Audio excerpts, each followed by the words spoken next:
CBDT के अध्यक्ष बने रहेंगे रवि अग्रवाल, केंद्र सरकार का फैसला। जगन्नाथ रथ यात्रा के दौरान मची भगदड़, 3 श्रद्धालुओं की मौत।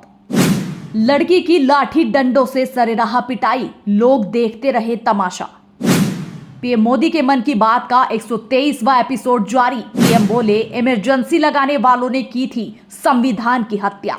नमस्कार, स्वागत है आपका आर न्यूज नेटवर्क में। मैं हूं आपके साथ नेहा। आइए जानते हैं आज की खबरें। केंद्र सरकार ने एक बड़ा फैसला लिया है। केंद्रीय प्रत्यक्ष कर बोर्ड यानी सीबीडीटी के अध्यक्ष रवि अग्रवाल का कार्यकाल बढ़ा दिया गया है। जी हां, उनका कार्यकाल इसी महीने जून में खत्म होने वाला था। वहीं अब केंद्र सरकार ने इसे 1 साल आगे बढ़ा दिया है। रवि अग्रवाल अब जून 2026 तक सीबीडीटी के चेयरमैन पद पर नियुक्त रहेंगे।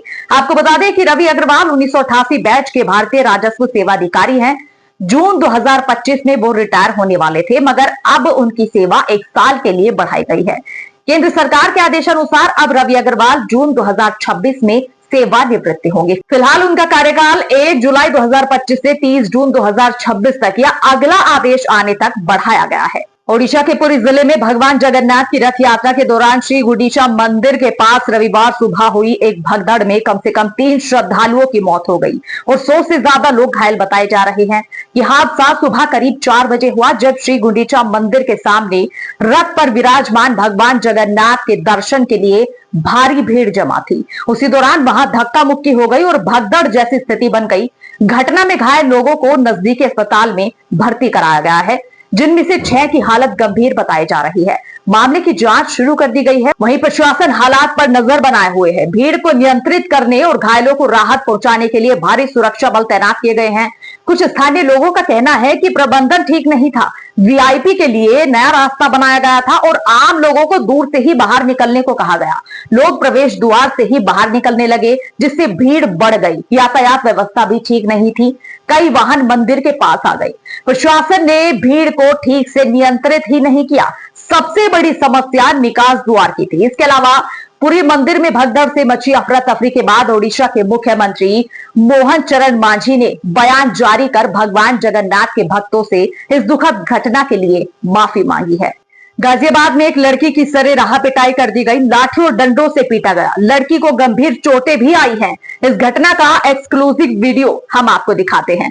लड़की का आरोप है कि पुलिस ने छोटी धाराओं में ही लड़के की गिरफ्तारी कर उसका चालान किया है। ऐसे में लड़की और उसका परिवार काफी डरा हुआ है। लड़की ने हिंदू रक्षा दल के राष्ट्रीय अध्यक्ष पिंकी चौधरी से मदद की गुहार लगाई है और पिंकी चौधरी ने भी आश्वासन दिया है कि अगर लड़की की सुनवाई नहीं हुई तो वो गाजियाबाद के कविनगर थाने का घेराव करेंगे।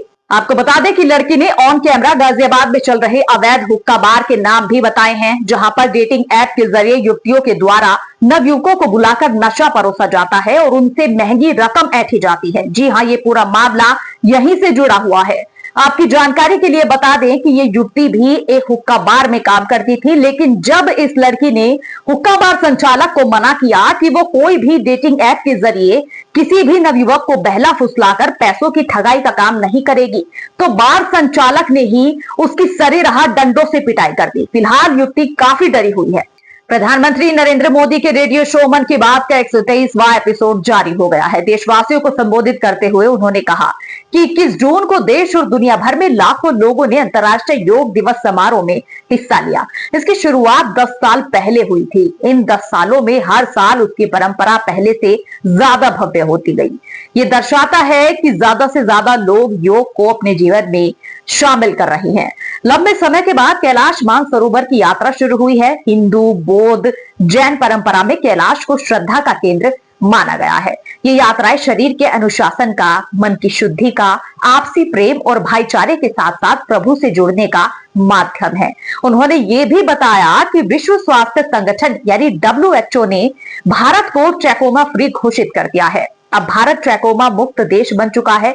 ये उन लाखों लोगों की मेहनत का फल है जिन्होंने बिना थके, बिना रुके इस बीमारी से लड़ाई लड़ी।